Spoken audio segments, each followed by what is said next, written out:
दोस्तों नमस्कार। मैं आपका दोस्त प्रदीप सैनी। कैसे हैं आप लोग? उम्मीद करता हूं कि आप लोग एकदम ठीक होंगे, अच्छे से अपनी पढ़ाई कर रहे होंगे। देखिए मित्रों, इसके पहले हमने आपको नदियां पढ़ाया है, जो कि उसमें हिमालय की नदियां पूरी तरीके से पढ़ा के हम खत्म कर दिए हैं। जो भी मित्र अभी तक नहीं देखे हैं वो हमारा प्लेलिस्ट खोल के या डिस्क्रिप्शन बॉक्स खोल के वहां से देख सकते हैं, जिसमें हिमालय की नदियां में हमने आपको पढ़ाया है सिंधु नदी, सतलज नदी, गंगा नदी, ब्रह्मपुत्र नदी। इन सब नदियों का बहुत ही अच्छे से हमने अध्ययन किया है। आप वहां से देखिएगा, एग्जैक्टली आपको समझ में आ जाएगा। आज हम पढ़ने चल रहे हैं प्रायद्वीपीय भारत की नदियां। कौन सी नदियां पढ़ने चल रहे हैं? प्रायद्वीपीय भारत की नदियां। अब इसमें बात आती है कि प्रायद्वीपीय भारत की नदियां और हिमालय की नदियां दोनों में अंतर क्या है। दोनों में अंतर हम बहुत अच्छे से आपको बताएंगे, लेकिन इसके पहले एक आपसे रिक्वेस्ट है कि जो भी हमारे मित्र अभी तक चैनल को सब्सक्राइब नहीं किए, चैनल को सब्सक्राइब कर दीजिए, अब बेल आइकन को प्रेस कर दीजिए, अब कम से कम 5 मित्रों के पास शेयर कर दीजिए। देखिए मित्रों, वो आपका शेयर करना जितना आपके लिए लाभदायक है उतना आपके मित्रों के लिए भी लाभदायक बन सकता है। तो चलिए मित्रों, आज अपने सेशन को हम स्टार्ट करते हैं। उम्मीद करते हैं कि आप पेन और कॉपी लेकर अपने मेज कुर्सी पर बैठ गए होंगे। चलिए हम स्टार्ट कर रहे हैं। आपको पढ़ाने चल रहे हैं प्रायद्वीपीय भारत की नदियां, जिसमें प्रायद्वीपीय भारत की नदियां हम कुछ ऐसी नदियों जो प्रमुख नदियां उसको बताएंगे, जो पश्चिम की तरफ पूर्व की तरफ बह के डेल्टा बनाती हैं, और कुछ नदियां हैं जो पश्चिम की तरफ बह के एस्चुरी का निर्माण करती हैं। लेकिन सबसे पहले बात ये आती है कि अभी हम लोगों ने हिमालय की नदियां पढ़ के खत्म किया। अब हिमालय की नदियां और प्रायद्वीपीय नदियां दोनों में विशेष अंतर क्या है? अगर पूछ ले दोनों में अंतर क्या है, दोनों में अंतर आप क्या बताएंगे? चलिए जानने का हम प्रयास करते हैं। देखिए यार, इधर साइड में है, इतना जगह हम बता रहे थे। जैसे मान के चलिए ये हिमालय की नदियां और ये क्या है, ये प्रायद्वीपीय नदियां। देखिए मित्रों, जो हिमालय की नदियां हैं वो वर्षवाहिनी होती हैं। कैसी होती हैं? हिमालय की नदियां वर्षवाहिनी होती हैं। वर्षवाहिनी का मतलब क्या? उसमें वर्ष भर जल भरा रहता है। समझ आया? उसमें वर्ष भर जल भरा रहता है। अब बात आती है कारण। कारण इसलिए है क्योंकि उसके 2 स्रोत हैं। उसमें जल आने के 2 स्रोत हैं। कौन कौन से 2 स्रोत हैं वो हम आपको बता रहे हैं। देखिए सबसे पहले उसका तो एक स्रोत क्या है? वर्षा। क्या है? वर्षा है, ठीक है, वर्षा है। अब दूसरा उसका स्रोत क्या है? दूसरा उसका स्रोत है ग्लेशियर। ग्लेशियर, ठीक है। हम यहीं पे समझाते रहेंगे, इतना स्थान यहाँ पे खाली मिटाते रहेंगे। जो भी आपको इंपॉर्टेंट लगेगा उसको आप लोग अपने नोटबुक में नोट कर लीजिएगा। देखिए मित्रों, हमने आपको कहा कि हिमालय की जो नदियां हैं वो वर्षवाहिनी होती हैं। वर्षवाहिनी होने के पीछे 2 कारण है। 2 कारण कौन कौन से? एक तो बारिश और एक ग्लेशियर का पिघलना। कैसे जान लेते हैं। देखिए मित्रों, बारिश होती है, जब कहीं भी बारिश होगी वहां की नदियों में क्या होगा? पानी भर जाएगा। जब पानी भर जाएगा तो पानी तो रहेगा, लेकिन बात यह आती है कि बारिश तो वर्ष भर होती नहीं है, साल भर होती नहीं है। लेकिन मित्रों, ये जो ग्लेशियर होता है, ग्लेशियर वर्ष भर पिघलता रहता है। अब पिघलता क्यों है? हम जब आपको वायुमंडल पढ़ाएंगे तो वायुमंडल में हम बताएंगे कि कहाँ क्षोभ मंडल होता है, कहाँ आयन मंडल होता है, कहाँ सत्तान मंडल होते हैं, और कितने किलोमीटर का या कितने मीटर का लेयर होता है, कहाँ पे गर्मी होती है, कहाँ पे ठंडी हो जाती है, ये सब हम बताएंगे। लेकिन फिर हम जानने का ये प्रयास करिए, जैसे मान के चलिए ये आपका कोई एरिया है, ये ऐसा एरिया है कि जहाँ पे गर्मी ज्यादा होती है। अब जो हिमालय पर्वत है, हम जानते हैं हिमालय जो है सबसे नवीन पर्वत है, सबसे नवीन मोड़दार पर्वत है, सबसे ऊंचा पर्वत है, जो इसकी चोटियां बहुत ऊंचे ऊंचे हैं। तो जो ये हिस्सा है, मतलब जहां तक हम लोग ऑक्सीजन पाते हैं, जहां हम लोग ऑक्सीजन पाते हैं, मतलब वो क्या होता है, ये यहीं तक नहीं पाते हम लोग, यहीं पे गर्मी ज्यादा रहती है। लेकिन जो हिमालय पर्वत है वो हिमालय पर्वत आपका कहीं बहुत ज्यादा ऊंचा है। क्लियर? जब ऊंचा है तो मान के चलिए यहाँ तक आपकी गर्मी नहीं होगी, यहाँ तक गर्मी नहीं होगी। लेकिन जो ये ऊपर वाला है, ऊपर क्या है? पूरा चिल्ड रहता है, ठंडा रहता है। जब ठंडा रहता है तो ये हिमाच्छादित हो जाता है, हिम से पूरी तरीके से ढक जाता है। जब हिम के पूरी तरीके से ढक जाने के कारण ये जो है पूरा बर्फबारी हो जाता है, ये बर्फबारी हो जाता है। देखिए मित्रों, हमने कहा कि जो है यहाँ पे क्या होता है, यहाँ पे पूरा ठंडा होता है, ठंडा होने के कारण जो है यहाँ पे बर्फ जमने से पूरा हिमाच्छादित हो जाता है। यही कारण है कि जो है यहाँ से भी कंटिन्यू पानी गिरते रहते हैं और नदियां जो है बहा करती हैं। एक स्रोत ये हो गया, प्लस आपका वर्ष में कम से कम 3 से 4 महीने बारिश तो होती ही है। जब बारिश होती है तो उसका भी जल इन नदियों में होता है, यही कारण है इसमें पानी वर्ष भर रहता है। अब बात आती है इसी का अपोजिट पॉइंट, हम प्रायद्वीपीय भारत की नदियां में ले लेते हैं। प्रायद्वीपीय भारत की देखिए हम अंतर बता रहे हैं दोनों में, क्या क्या अंतर है, बहुत ध्यान से सुनिएगा। देखिए मित्रों, अब उसमें क्या है, उसमें प्रायद्वीपीय भारत की नदियां, ये जो आप व्याख्यान देख रहे हैं, ये प्रायद्वीपीय भारत की जो नदियां हैं, इन नदियों में वर्ष भर जल नहीं रहता है। क्यों वर्ष भर जल इसलिए नहीं रहता है क्योंकि यहाँ पे ग्लेशियर नहीं है, ग्लेशियर नहीं पिघलते हैं। आप कहेंगे सर यहाँ ग्लेशियर पिघलता है, तो यहाँ क्यों नहीं पिघलता है, हम बता रहे हैं क्यों नहीं पिघलता है। देखिए हम तो ये जानते हैं क्या है, प्रायद्वीपीय पठार है। क्या है, प्रायद्वीपीय पठार है। इसका मतलब हम जान रहे हैं कि यहाँ का जो हिस्सा है पूरी तरीके से क्या हुआ है, पर्वत घिस चुका है, जिससे क्या हो गया, समतल ऐसे मैदान की तरह पठार का आकार ले लिया है। जब पठार का आकार ले लिया है तो पठार के आकार लेने के कारण जो है इसकी ऊंचाई बहुत कम है। जब ऊंचाई बहुत कम है तो ऊंचाई कम होने के कारण जो है यहाँ पे ग्लेशियर नहीं बनते, क्योंकि इसका जो उस मंडल में जाता ही नहीं है हिस्सा, इसलिए जो है ये हिमाच्छादित नहीं होते हैं।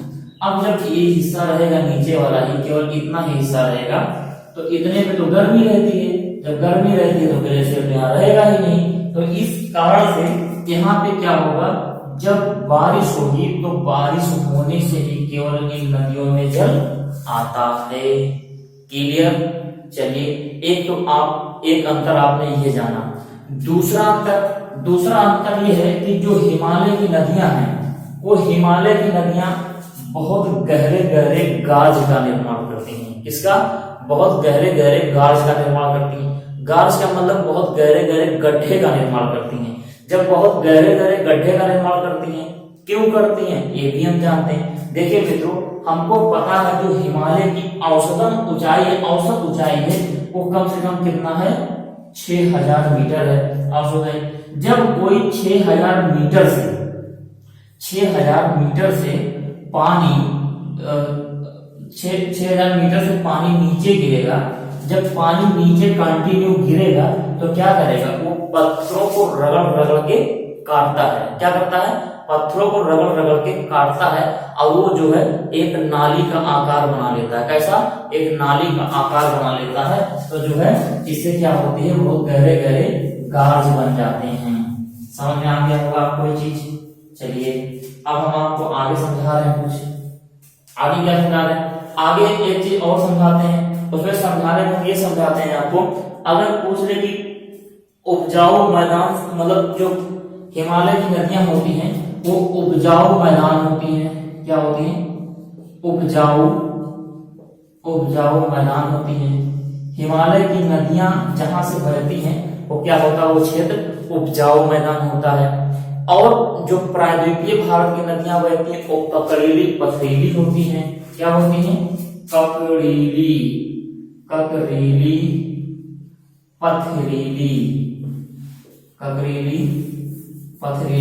क्लियर? अब देखिए, उपजाऊ मैदान होती है क्योंकि हमको पता है ये नदियां जहां बहती हैं वो मैदानों का निर्माण करती हैं, तो वहां का जमीन कैसा होगा, उपजाऊ होगा। हिमालय की नदियां, अब प्रायद्वीपीय भारत की नदियां पूरी तरीके से यहाँ पर पर्वत खिंच चुका है, पठार का आकार ले लिया। जब पठार का आकार ले लिया तो यहाँ पे क्या पाएंगे, कंकड़ और पत्थर पाए जाएंगे। क्लियर? चलिए अब अगला अंतर बता रहे हैं। अगला अंतर आपको बता रहे हैं कि हिमालय की जो नदियां हैं, हिमालय की नदियां जिन क्षेत्रों से बहती है वहां पे सघन जनसंख्या पाई जाती है, मतलब अत्यधिक जनसंख्या पाई जाती है। कहाँ पे? हिमालय की नदियों के बेसिन में। जैसे आप देखेंगे गंगा नदी के किनारे बहुत से शहर बसे हुए हैं, जैसे आपका कानपुर है ना, कानपुर है, फिर आपका इलाहाबाद है, वाराणसी है, कैथी है, पटना है, दरभंगा है, ये सब आपके बड़े बड़े शहर बसे हुए हैं हिमालय की नदियों में। आप यमुना नदी यमुना देख लीजिए, यमुना भी हिमालय की नदियां, वहां पे आपका आगरा है, ऐसे बहुत से शहर बसे हुए हैं। मतलब इसका कारण ये होता है कि वहां से आसानी से इंडस्ट्रियां लगाई जाती हैं और वहां पे काम धंधे आसानी से किया जाता है। यही कारण वहां पे जनसंख्या अत्यधिक निवास करती है। जबकि प्रायद्वीपीय भारत की जो नदियां होती हैं, प्रायद्वीपीय भारत की नदियों के बेसिन में जनसंख्या का घन तो बहुत कम होता है। ऐसा कह सकते हैं कि यहाँ पे जनसंख्या बहुत कम होती है। कम होने के पीछे कारण है वर्ष भर पानी रहता नहीं है, तमाम प्रकार की दिक्कतें होती हैं। यही कारण है यहाँ पे इंडस्ट्री लगाए नहीं जाते। जब इंडस्ट्री नहीं लगाए जाते तो लोगों का आगमन यहाँ नहीं होता है। क्लियर, ये चीज आप समझ गए होंगे। चलिए अगला अंतर और जान लेते हैं। अगला अंतर हम ये जान लेते हैं, जो हिमालय की नदियां हैं, हिमालय की नदियां को कहते हैं ईवावस्था की नदियां हैं। कैसी नदियां हैं? ईवावस्था की नदियां, मतलब अभी वो यंगेज है, यंग नदियां हैं। यही कारण है कि उसमें ढाल बहुत ज्यादा, मतलब ढाल बहुत ज्यादा है, गति बहुत ज्यादा है। जबकि प्रायद्वीपीय भारत की नदियों को कहा जाता है ये पौड़ावस्था की नदियां हैं, ये पानी बहुत स्लो मोशन में चलती है। जबकि हिमालय से निकलने वाली नदियों का पानी काफी तेजी से चलता है। तो आई होप मित्रों ये चीज आप बहुत अच्छे से समझ में आ गया होगा। एक पॉइंट हम और बताने का प्रयास करते हैं। एक चीज इसमें जानिए कि जो हिमालय की नदियां होती हैं, हिमालय की नदियां विसर्पण करते चलते हैं, सर्पाकार में चलती है। जैसे सर्पाकार का मतलब क्या? जब हिमालय से नदियां निकलती हैं तो नदियां यूं आकार में बल खाते हुए चलती है, जानते हैं ना। जब इस तरीके से चलती हैं तो इस तरीके से चलते चलते कभी काल ऐसा होता है कि अपना रास्ता जो है बदल देती है। एग्जाम्पल, जैसे बिहार में एक नदी बहती है जिसका नाम क्या है? कोसी नदी, जिसे बिहार का आतंकवाद कहा जाता है या उसे शोक की नदी के नाम से जाना जाता है। आप तो इसको नाम सुने होंगे, जान रहे होंगे। और शोक की नदी क्यों कहा जाता है? कारण ये है, इस ये नदी के बहने का कोई निश्चित स्थान नहीं है। पता लगा कभी ए जिले से होके बह रही है यहाँ से, तो पता चलता है कि कभी ऐसे बहते बहते यहीं आगे से इकट्ठे पहुंच जाती है बी जिले में, फिर आगे कभी कभी ऐसे पहुंच के कहीं और पहुंच जाता है डी जिले में, सी जिले में। इस तरीके से क्या होता है, वो कब किस शहर को तबाह कर दे कोई पता नहीं है। क्लियर, आप इस चीज को, इस अंतर को आप बहुत अच्छे से समझ गए होंगे। अब आप लोग अपनी कॉपी में इस मैप को बनाइए। एक एक नदी के बारे में हम बताएंगे बहुत अच्छे से, एक एक नदी को बनाते रहिएगा। चलिए हम स्टार्ट करते हैं। सबसे पहले हम आपको बताएंगे दामोदर नदी, जो आप मैप में देख रहे होंगे।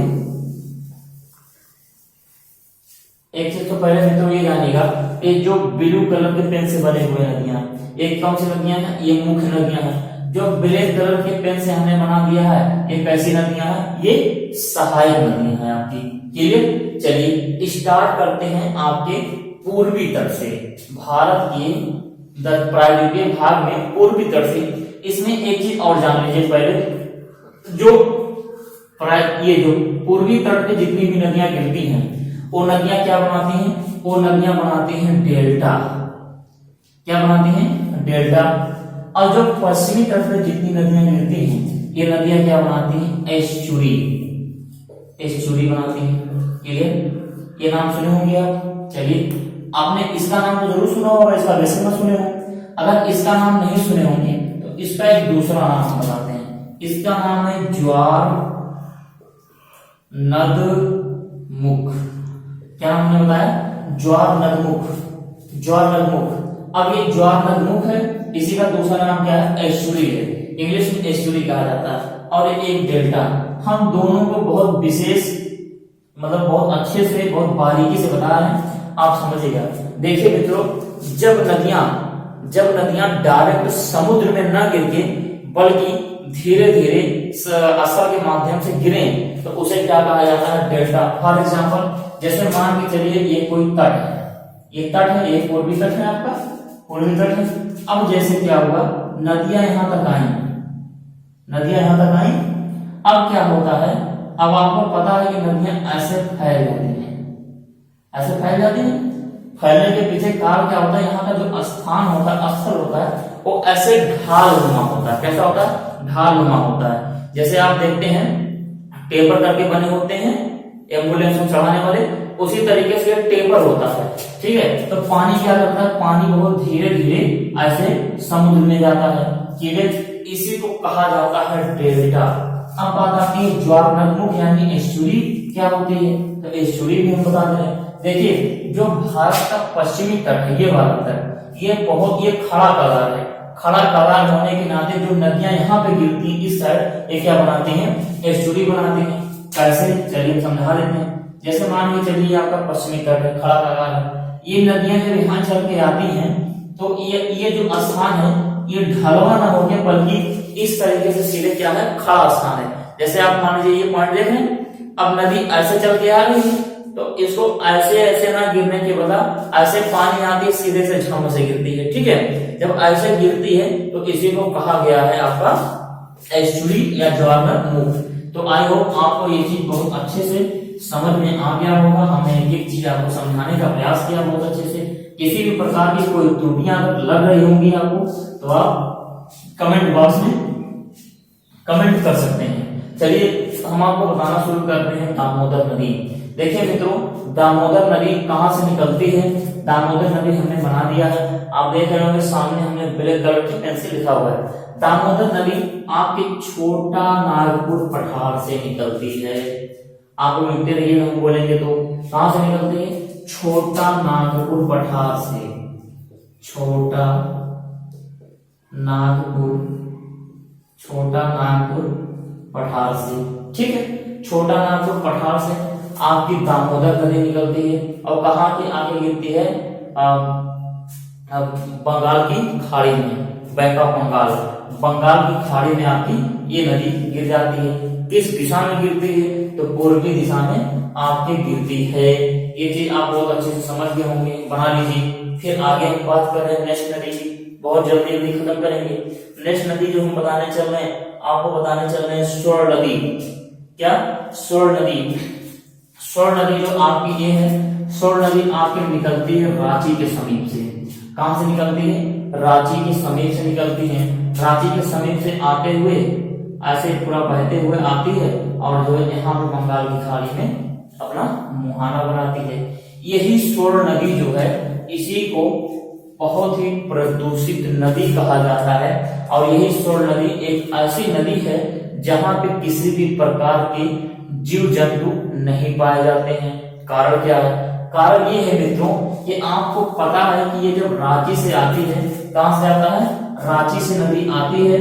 रांची के समीप आप देख रहे होंगे भेल संयंत्र, उद्योग, तमाम प्रकार की इंडस्ट्रियां लगी हैं। जब इंडस्ट्रियां इसी नदी के किनारे बसी हुई हैं तो अपना पानी यूज करने के बाद उस पानी को, उस मलबे को जो क्या करते हैं, इस नदियों में छोड़ देते हैं। जब इस नदियों में छोड़ देते हैं तो इसमें बहुत प्रकार के रासायन, खतरनाक प्रकार के प्रदूषित जल हो जाते हैं, प्रदूषित पदार्थ आ जाते हैं, मिल जाते हैं उसमें।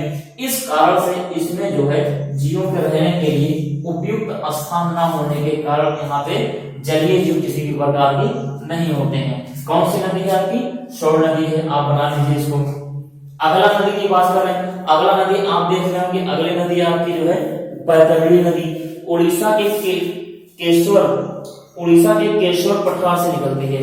कहां से निकलती है, ये आपकी जो नदी है बैतरणी, ये उड़ीसा के केशवर पठार से निकलती है और आके यहाँ पे उड़ीसा में ही, यही उड़ीसा में एक आपका कटक वाला एरिया है, यही कटक के आसपास आके डेल्टा बनाने लगती है और फिर बंगाल की खाड़ी में विलीन हो जाती है।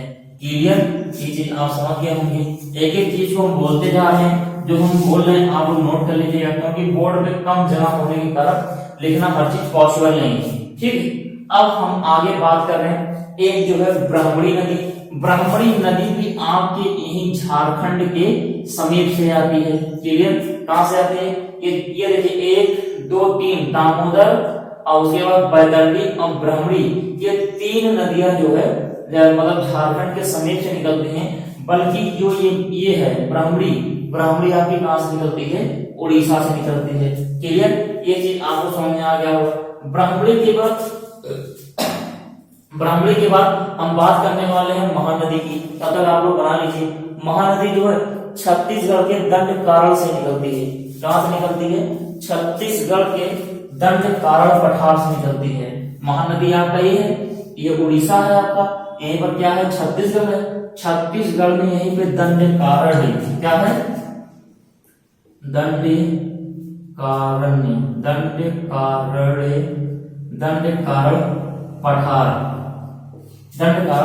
पठार से निकलती है। उसके बाद आपके उड़ीसा में एंट्री करती है और कटक के पास आके क्या करती है, बंगाल में अपना मुहाना बनाती है। यही नदी के बेसिन में धान की बहुत अच्छी खेती होती है। क्या होती है, इसी नदी के बेसिन में, कहां पे, छत्तीसगढ़ में बहुत अच्छी खेती होती है। यही कारण है इसे धान के कटोरा के नाम से जाना जाता है।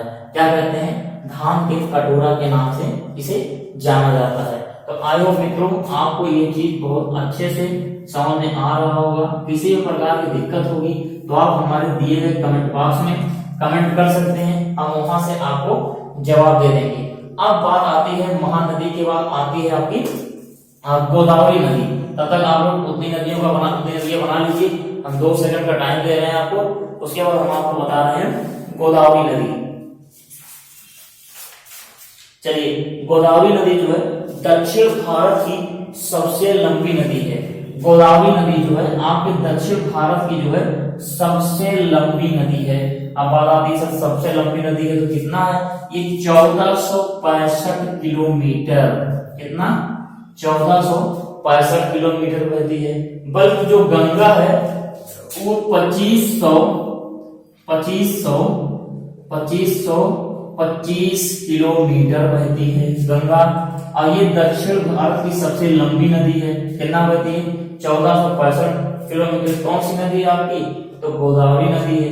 गोदावरी नदी कहां से निकलती है, तो आपके नासिक से निकलती है। कहां से निकलती है, नासिक से निकलती है। नासिक आपका कहां पे है, नासिक आपका जो है महाराष्ट्र में है। क्लियर, आई होप मित्रों ये चीज आपको बहुत अच्छे से समझ में आ रहा होगा। आगे हम बात करने वाले हैं अगली नदी की। अगली नदी आपकी कृष्णा नदी है। कौन सी नदी है, कृष्णा नदी है। कृष्णा नदी कहां से निकलती है, कृष्णा नदी निकलती है महाबलेश्वर से निकलती है और कहां आती है, बंगाल की खाड़ी में अपना मुहाना बनाने लगती है। आप इन दोनों नदियों को बनाइए, फिर इन दोनों नदियों के बारे में कुछ और बता रहे हैं। चलिए, अब बता दीजिए गोदावरी नदी को जो है बूढ़ी गंगा के नाम से भी जाना जाता है। गोदावरी नदी को किस नाम से जाना जाता है, इसको जो है बूढ़ी गंगा, कैसी गंगा, बूढ़ी गंगा के नाम से जाना जाता है। क्लियर, अगर पूछ ले किन किन राज्यों से होके बहती है, तो ये राज्य जो आपके हैं, पहले तो महाराष्ट्र, क्या है, महाराष्ट्र। अगला क्या है, अगला तेलंगाना है। फिर अगला क्या है, तो अगला आपका आंध्र प्रदेश है। इस प्रकार गोदावरी नदी 3 राज्यों से होके आती प्रवाहित होती है। क्लियर, आप बना लीजिए, महाराष्ट्र, तेलंगाना और आंध्र प्रदेश। क्लियर, चलिए आगे बढ़ते हैं। अगर पूछे सहायक नदी इसकी कौन कौन सी है, सहायक नदी इसकी मंजीरा है, पूर्णा है, बेनगंगा है, इंद्रावती है, पेनगंगा है। क्या क्या है, इस नदी का नाम है मंजीरा, बेनगंगा, पेनगंगा, पूर्णा, उसके बाद इंद्रावती। इस प्रकार ये सब नदियां हैं। ये जो नदियों का नाम हमने बोला है, इन नदियों का नाम आप नोट कर लीजिएगा। क्या क्या, पूर्णा, इंद्रावती, बेनगंगा, पेनगंगा। ये सब नदियां आपकी उत्तर दिशा से आके गोदावरी में मिलती हैं, जबकि दक्षिण दिशा से आगे केवल एक नदी मिलती है जिसका नाम क्या है, मंजीरा या मंजरा बोलते हैं उसे, मंजीरा या मंजरा ले लीजिए।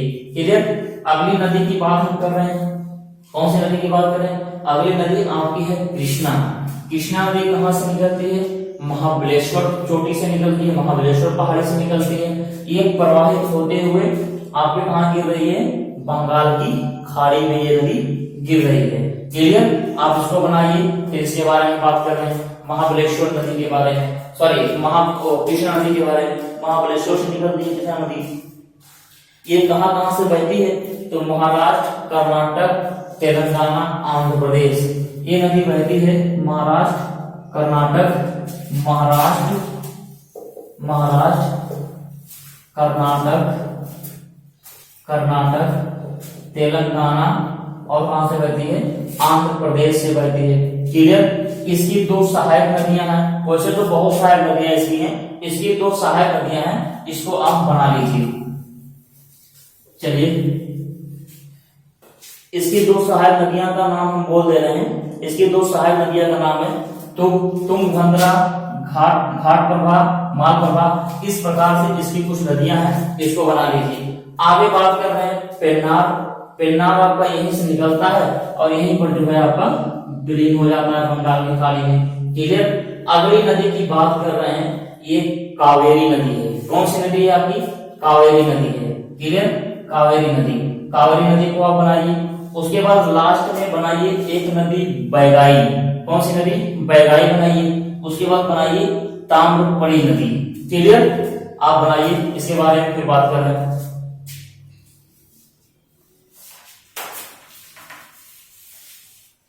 चलिए, आप बना लिए होंगे कावेरी नदी आपका तमिलनाडु,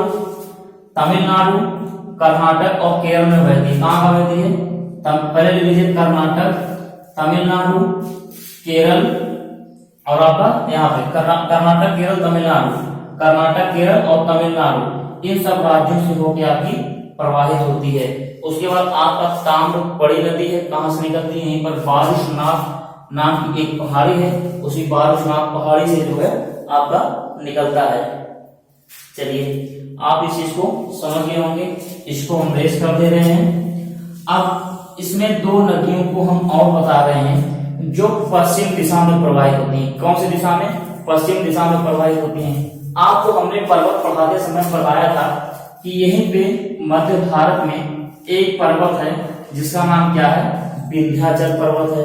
क्या हमने बताया था? विंध्याचल पर्वत है। उसके बाद हमने क्या बताया था? सतमाला पर्वत है। याद है कुछ? सतमाला के बाद हमने बताया था आपको अजंता पर्वत है। कौन सा पर्वत है? अजंता पर्वत है। इस प्रकार हमने 3 पर्वतों का जिक्र किया था। इन्हीं 3 पर्वतों के बीच से 2 नदियां बहती हैं। कौन कौन सी बहती हैं? आपका तो एक अमरकंटक की पहाड़ी से निकलता है, जिसका नाम कौन सी नदी है? इस नदी का नाम है नर्मदा नदी। कौन सी नदी नाम है? नर्मदा नदी। और कहां किन किन राज्यों से होकर बहती है? अगर राज्यों का पूछ ले तो आपका मध्य प्रदेश में बहती है और प्लस गुजरात में आप बहती है। गुजरात में यहीं पे एक स्थान है जिसका नाम क्या है? भरूच। भरूच के पास आके आपकी खंभात की खाड़ी, ये जो देख रहे हैं इसको कहते हैं खंभात की खाड़ी। खंभात की खाड़ी में गिर जाती है। उसके बाद ये जो आप देख रहे हैं ये सतमाला और अजंता के बीच में इस नदी का नाम है तापी नदी। कौन सी नदी है? तापी नदी। तापी नदी कहां से निकलती है? तो यहीं पे आपका बैतूल नामक स्थान है, वो बैतूल नामक स्थान से तापी नदी निकलती है। उसके बाद आके यहाँ भरूच में जो है मतलब सूरत के आसपास भरूच में जो है गिर जाती है। तो आज मित्रों ये चीज आपको बहुत अच्छे से समझ में आ गया होगा। क्लियर। अगर पूछ ले दक्षिण भारत की गंगा किसे कहते हैं? ठीक है, लेकिन दक्षिण भारत की सबसे लंबी नदी हमने गोदावरी को बताया है और सबसे बड़ी लंबी नदी गंगा नदी को बताया है। अगर पूछे दक्षिण भारत की सबसे लंबी नदी तो आप बताएंगे कावेरी को। कभी गोदावरी और कावेरी को लेकर कंफ्यूज मत होइएगा। ये कावेरी जो आप देख रहे हैं सबसे दक्षिण में है। क्लियर। हमने बताया आपको किन किन राज्यों से होकर बहती है, तो राज्यों को हमने बता दिया ये कर्नाटक और तमिलनाडु से बहती है। कहां से? कर्नाटक और तमिलनाडु। अभी हमने केरल बोल दिया तो सॉरी के लिए। ठीक है, कर्नाटक और तमिलनाडु से, बल्कि ये 2 राज्यों से होकर बहती है, लेकिन 4 राज्यों को जल का संग्रहण करती है। कौन कौन राज्य है? वो राज्य हम बता दें, आपका कर्नाटक है प्लस केरल है। उसके बाद आपका कर्नाटक, केरल और तमिलनाडु दिया जाता है। कर्नाटक, केरल और तमिलनाडु। कर्नाटक, केरल, तमिलनाडु 3 हुआ। कर्नाटक, केरल, तमिलनाडु, ये 3 राज्यों को जो है जल संग्रहण करती है। यही कारण है इसे जो है rice bowl of south India कहते हैं। Rice bowl of south India मतलब इस एरिया में भी, इस एरिया के बेसिन में भी चावल की बहुत अच्छी खेती होती होगी। तो आइए मित्रों, आपको ये नदी का टॉपिक बहुत अच्छे से एक एक चीज समझ में आ गया होगा। किसी भी प्रकार की कोई दिक्कत आपको नहीं होगी। एक बार पढ़ लीजिएगा, जो है चाहे वो सिविल सर्विसेज से लेके आपके all one day exam, all one day में एसएससी, यूपीपी, रेलवे, लेखपाल, जितने भी एग्जाम होते हैं, चाहे यूपी के एग्जाम हो, टेट, सीटेट, सुपर टेट के एग्जाम हो, यहाँ से 1-2 नंबर आने की प्रबल संभावना बनी रहती है हमेशा। तो आप लोग बहुत ध्यान से आप देखते रहिएगा। इसके बाद आगे जो टॉपिक बेहतर लगेगा वो टॉपिक लेके चलने का प्रयास करेंगे। इसी के साथ अपनी वाणी को विराम देते हैं। धन्यवाद।